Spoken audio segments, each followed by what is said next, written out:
नमस्कार विद्यार्थी मित्रांनो, ॲज सपोर्ट या चॅनलमध्ये तुमचे स्वागत आहे. आज आपण 12 फेब्रुवारी 2026 रोजी इयत्ता 12वीचा मराठीचा पेपर कसा सोडवावा याविषयी या व्हिडिओमध्ये पाहणार आहोत. तर चला तर मित्रांनो, सर्वप्रथम तुमचा सीट नंबर इथे व्यवस्थित अंकात लिहायचा आहे. त्यानंतर अक्षरात व्यवस्थित लिहून तुमची इथे सही करायची आहे. केंद्र क्रमांक इथे लिहायचा आहे. त्यानंतर सब्जेक्ट मराठी व पेपर इथे काही लिहायचे नाही, ब्लँक सोडायचे आहे. त्यानंतर दिनांक जो असणार आहे तो 12 फेब्रुवारी 2026. उत्तरलेखनाची भाषा ही मराठी असणार आहे. तर तुमचा हा मराठीचा पेपर एकूण 80 मार्क्सचा असणार आहे आणि त्यासाठी तुम्हाला वेळ किती 3 तासाचा देण्यात येणार आहे. तर या 3 तासाच्या वेळेत तुम्ही तुमचा पेपर जास्तीत जास्त कसा कव्हर करून पैकीच्या पैकी मार्क्स कसे मिळवाल, तर चला तर पाहूयात. तर यामध्ये विभाग 1 गद्य जो असणार आहे तो 20 मार्क्ससाठी असणार आहे आणि यामध्ये तुम्हाला जो 2 गद्य उतारे जे असणार आहेत ते पठित असणार आहेत आणि एक गद्य उतारा जो असणार आहे तो अपठित असणार आहे. तर पहा मित्रांनो, कृती क्रमांक 1 अ जो असणार आहे तो पठित गद्य उतारा, प्रश्न क्रमांक 1 जो असणार आहे तो 2 मार्क्ससाठी असणार आहे, ज्यामध्ये तुम्हाला आकलन कृतीवरचे प्रश्न असतील आणि जे उतार्यातच त्याचे उत्तर असेल ते तुम्हाला शोधून लिहायचे आहेत. त्यानंतर 2 जो असणार आहे तो देखील 2 मार्क्ससाठी असणार आहे, ज्याचे उत्तर उतार्यात जे असेल ते शोधून तुम्ही व्यवस्थित लिहायचे आहे. यामध्ये तुम्हाला जो प्रश्न असणार आहे तो किती 8 मार्क्ससाठी असणार आहे. आकलन कृतीसाठी 2 मार्क्स, त्यानंतर दुसरा जो प्रश्न आहे त्यासाठी 2 मार्क्स, असे 4 मार्क्स आणि राहिलेले 4 मार्क्स जे असणार आहेत ते स्वमत अभिव्यक्तीसाठी असणार आहेत, ज्यामध्ये विद्यार्थ्यांची खरी कस लागणार आहे. हा प्रश्न जर तुम्ही स्किप केलात तर तुम्हाला येणाऱ्या बोर्डाच्या परीक्षेत मराठी विषयात कमी मार्क्स पडू शकतात. त्यामुळे स्वमत अभिव्यक्ती यासारखे प्रश्न अजिबात स्किप करायचे नाहीत. जे मार्क्स तुमच्याच हातात आहेत, त्यामुळे हे निदान तुम्ही अर्धा पेज तरी याचे उत्तर लिहायचे आहे आणि ते व्यवस्थित शुद्ध लेखनाच्या नियमानुसार लिहायचे आहेत आणि यामध्ये तुम्ही 2 ते 3 पॅरेग्राफमध्ये याचे उत्तर हे लिहायचे आहेत, जेणेकरून तुमचे मार्क्स कुठेही जाणार नाहीत आणि तुम्हाला इथे पैकीच्या पैकी मार्क्स हे मिळून जातील. तर आता आपण पाहिला की प्रश्न क्रमांक 1 मधला अ जो असणार आहे तो 8 मार्क्ससाठी असणार आहे, जो असणार आहे तुमचा पठित गद्य असणार आहे.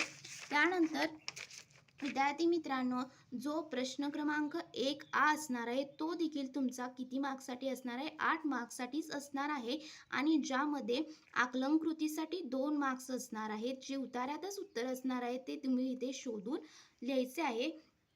दुसरा जो असणार आहे तो देखील उतार्यावरचेच प्रश्न असणार आहेत आणि तिसरा जो असणार आहे तो स्वमत असणार आहे, जे तुम्हाला 4 मार्क्ससाठी असणार आहे, ज्याचे उत्तर तुम्ही तुमच्या भाषेत व्यवस्थित लिहायचे आहे, जेणेकरून तिथे कोणतेही मार्क्स तुमचे कट होणार नाहीत. अशा प्रकारे व्यवस्थित ते स्वमतचा प्रश्न तुम्ही लिहायचा आहे. त्यानंतर प्रश्न क्रमांक ई जो असणार आहे तो असणार आहे आपला अपठित गद्य, जो 4 मार्क्ससाठी असणार आहे आणि यामध्ये तुम्ही अपठित गद्य व्यवस्थित वाचून त्याखालचे प्रश्न सोडवायचे आहेत.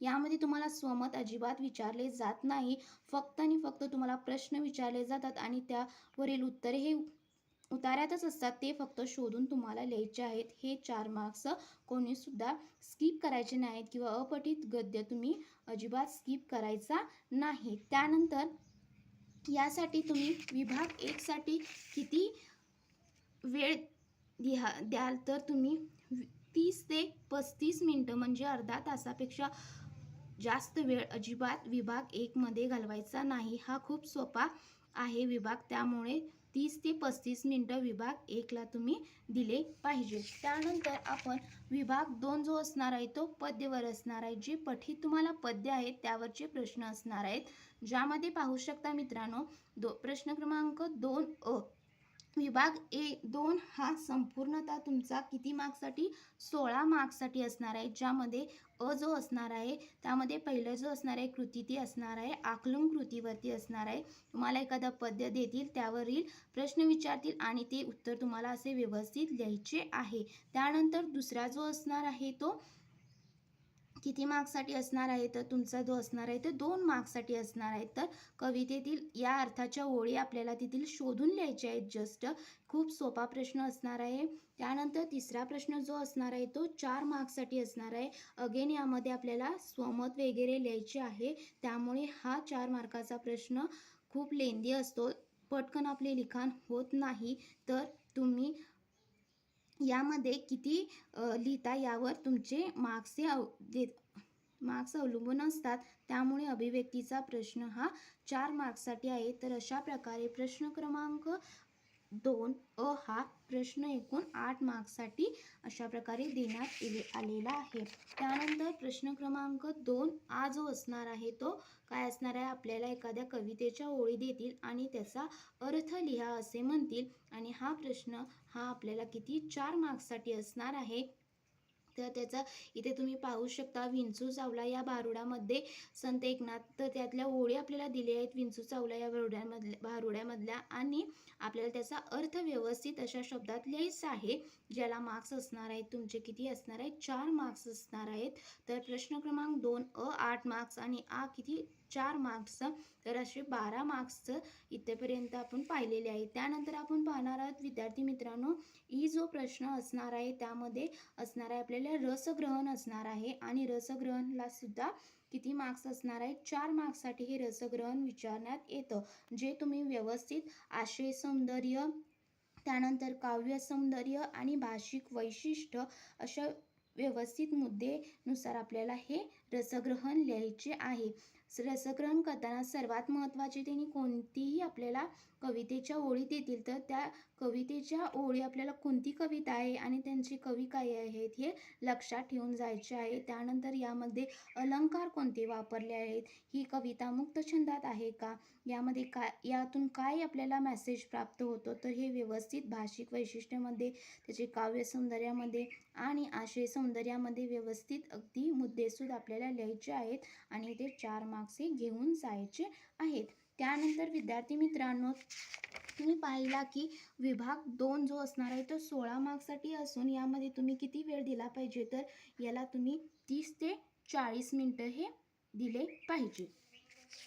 त्यानंतर विभाग 3 पाहणार आहोत आपण, साहित्य प्रकार जो असणार आहे तो आपल्याला 10 मार्क्ससाठी विचारण्यात येतो आणि ह्यामध्ये जो प्रश्न असतो तो एक जो प्रश्न असतो तो 2 मार्क्ससाठी असतो, ज्यामध्ये कथेचं जो साहित्य प्रकार तुम्हाला दिले आहे त्याविषयी प्रश्न असतात आणि ते उत्तर आपल्याला लिहायचे असते. तर इथे तुम्ही पाहू शकता, मध्ये 1 मार्क्ससाठी विचारलेला आहे आणि हा प्रश्न देखील 1 मार्क्ससाठी आणि दुसरा प्रश्न 2 मार्क्ससाठी विचारले आहेत. तर असे एकूण किती झाले, प्रश्न हा 4 मार्क्ससाठी झाला आणि त्यानंतर जो प्रश्न आहे तो एकूण 6 मार्क्ससाठी असतो आणि ज्यामध्ये आपल्याला 2 प्रश्न सोडवावे लागतात जे 3-3 मार्क्ससाठी असतात.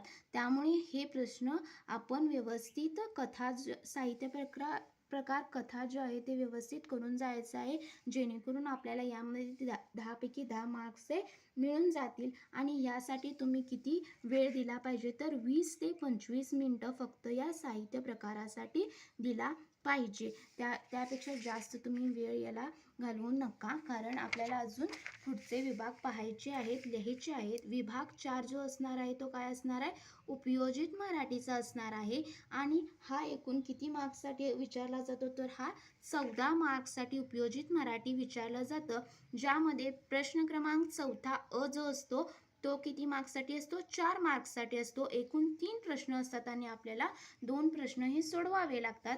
तर इथे तुम्ही पाहू शकता, अहवाल लेखनाची उपयुक्तता विचारलाय, तर ह्यामध्ये तुम्ही 6 ते 7 जरी मुद्दे लिहाल तरी हे 2 मार्क्ससाठी असतात, तरी ते 2 मार्क्स हे तुम्हाला व्यवस्थित मिळून जातील. त्यानंतर वृत्तलेखाची जी भाषिक वैशिष्ट्ये आहेत, तर आपण मधले 2 प्रश्न फक्त सोडवायचे आहेत, त्यामुळे हे देखील 2 मार्क्ससाठीच असणार आहे. अतिशय मुद्देसूदप्रमाणे तुम्ही जर उत्तर लिहाल तर इथे देखील तुम्ही 2 मार्क्स मिळून जाल. तर यानंतर आपण प्रश्न 4 पाहणार आहोत, जो असणार आहे आपल्याला किती 10 मार्क्ससाठी असणार आहेत. एकूण 6 प्रश्न असणार आहेत आणि त्यातील आपल्याला 2 प्रश्न फक्त सोडवायचे आहेत. ज्यातील प्रत्येक प्रश्न हा 5 मार्कासाठी आपल्याला आहे. त्यामुळे याचे उत्तर अतिशय लेंदी लिहावे लागणार आहे आणि अतिशय मुद्देसूद व्यवस्थित. जर आपल्याला तो टॉपिक करेक्ट माहीत असेल तरच तो प्रश्न निवडून व्यवस्थित लिहायचा आहे. आणि यामध्ये 2 प्रश्न तुम्हाला सोडवायचे आहेत. प्रत्येकी गुण किती असणार आहेत तर 5 मार्क्ससाठी हा गुण असणार आहेत. त्यामुळे कोणीही हा प्रश्न क्रमांक 4 स्किप करायचा नाही. इथे आपल्याला मार्क्स देऊन जाणारा हा सब्जेक्ट आहे आणि याचे अभ्यास व्यवस्थित आपल्याला करायचा आहे. याच्यामध्ये आपण किती वेळ द्यायचा आहे तर विभाग 4ला आपण 40 ते 50 मिनिटं वेळ द्यायचा आहे आणि या वेळेतच आपण हे संपूर्णतः प्रश्न क्रमांक आणि व्यवस्थित लिहायचा आहे. तर चला विद्यार्थी मित्रांनो, विभाग 5 जो असणार आहे तो व्याकरण व लेखनवरचा असणार आहे. जो आपल्याला किती 10 मार्क्ससाठी असणार आहे. ज्यामध्ये प्रश्न क्रमांक जो असणार आहे तो असणार आहे आपल्याला वाक्यांचे प्रकार, त्यानंतर समासावरचे प्रश्न, प्रयोग, कर्तरी प्रयोग, कर्मणी प्रयोगावरचे प्रश्न, त्यानंतर अलंकारवरचे प्रश्न आणि 5 जो असणार आहे तो वाक्यप्रचाराचा अर्थ सांगा आणि वाक्यात उपयोग करा. हा अतिशय सोपा प्रश्न असणार आहे. त्यामुळे विभाग 5 व्याकरण व लेखनला खूप वेळ घालवायचा नाही. फक्त 15 ते 20 मिनिटं आपल्याला हा व्याकरण व लेखनवरती वेळ घालवायचा आहे.